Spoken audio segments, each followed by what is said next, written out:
संसद में चल रहे मॉनसून सत्र में जनगणना को लेकर एक बार फिर मुद्दा गर्म होता हुआ दिख रहा है, जिसको लेकर बिहार में भी अब पूरी तरीके से राजनीति गर्म हो गई। कुछ दिन पहले ही नेता प्रतिपक्ष तेजस्वी यादव ने भी इस पर साफ तौर से कहा था कि जातीय जनगणना होनी चाहिए। जब जातीय जनगणना होगी तो लोगों का पता चल पाएगा कि कौन किस जाति का है और कितनी संख्या में है। वहीं मुख्यमंत्री ने भी आज अपने ट्विटर हैंडल से ट्वीट कर ये जानकारियां दी और साफ तौर से उन्होंने कहा कि कुछ दिन पहले ही केंद्र सरकार SC ST अतिरिक्त कोई जातीय जनगणना नहीं करने का फैसला लिया था। इस फैसले के बाद नेता प्रतिपक्ष तेजस्वी यादव के बयान जारी हुए और केंद्र सरकार पे सवाल खड़ा करते हुए मुख्यमंत्री नीतीश कुमार ने भी शनिवार को ट्वीट किया और केंद्र सरकार से इस मामले पर पूर्ण विचार करने को कहा। नीतीश कुमार ने ट्वीट कर कहा कि हम लोग का मानना है कि जातीय आधार जनगणना होनी चाहिए और विधानमंडल दिनांक 18/2019 में और पूर्ण बिहार विधानसभा के 27 फरवरी 2020 में सर्वसम्मति से इस पर आशा प्रस्ताव पारित किया गया था। इससे केंद्र सरकार को भेजा गया था और केंद्र सरकार ने इस मुद्दे पर पूर्ण विचार करनी चाहिए, जिसको लेकर मुख्यमंत्री ने आज सुबह ही अपने ट्विटर हैंडल से ट्वीट की और उसके बाद आज फिर अपने बयान जारी किए हैं। मुख्यमंत्री ने जब CNG बस का उद्घाटन करने पहुंचे थे मुख्यमंत्री, तब उन्होंने कहा कि जातीय जनगणना होनी चाहिए और केंद्र सरकार को इस पर पूर्ण विचार करना चाहिए।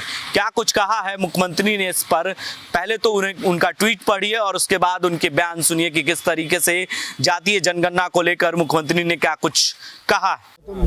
फरवरी में और 2020 के भी फरवरी में हाउस से हम लोगों ने सर्वसम्मति से प्रस्ताव पारित किया है कि जनगणना जाति आधारित होनी चाहिए। और इसके बारे में तो बराबर आप जानते हैं कि हम लोग का जो विचार है वो आप जानते हैं 90 से ये दिमाग में बात आई और उसके बारे में हम कई बार बता चुके हैं। लेकिन यहाँ पर भी हाउस के अंदर भी इस बातों को रखे 2019 में भी और 2020 में भी, तो वहाँ से भी हम लोगों ने सर्वसम्मति से प्रस्ताव भेजा है। हम तो आग्रह करेंगे कि एक बार जरूर करना चाहिए। अब 10 के बाद कुछ दिन के बाद लोगों ने किया था कास्ट का सेंसस किया, तो उसका तो कोई मतलब आया नहीं, ठीक से हुआ नहीं।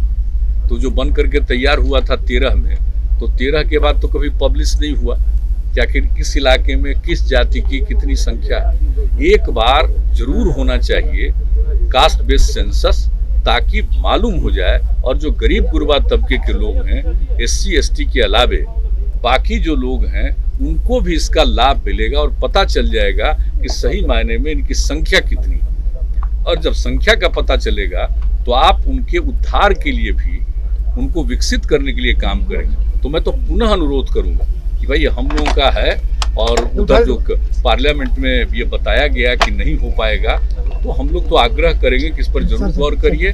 और हम पहले भी न सिर्फ यहाँ से प्रस्ताव गया है, हमने बातचीत भी की थी।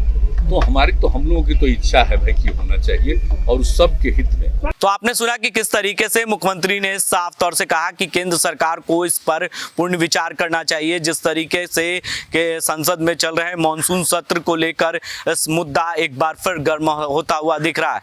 बिहार में भी इसकी राजनीति शुरू हो गई है और जो 26 जुलाई से मॉनसून सत्र बिहार विधानसभा और विधानमंडल में शुरू होने वाला है, उससे पहले ही जनगणना को लेकर एक बार फिर राजनीति गर्म होता हुआ दिख रहा है। अब देखने वाली बात यह होती है कि क्या केंद्र सरकार मुख्यमंत्री की बातों को कितना अहम अमल कर पाते हैं और उनके बातों को पूर्ण विचार करते हैं या नहीं, ये तो आने वाला वक्त बताएगा। तमाम ऐसी खबरों के लिए आप बने रहें देश न्यूज़ के साथ और देखते रहें देश न्यूज़।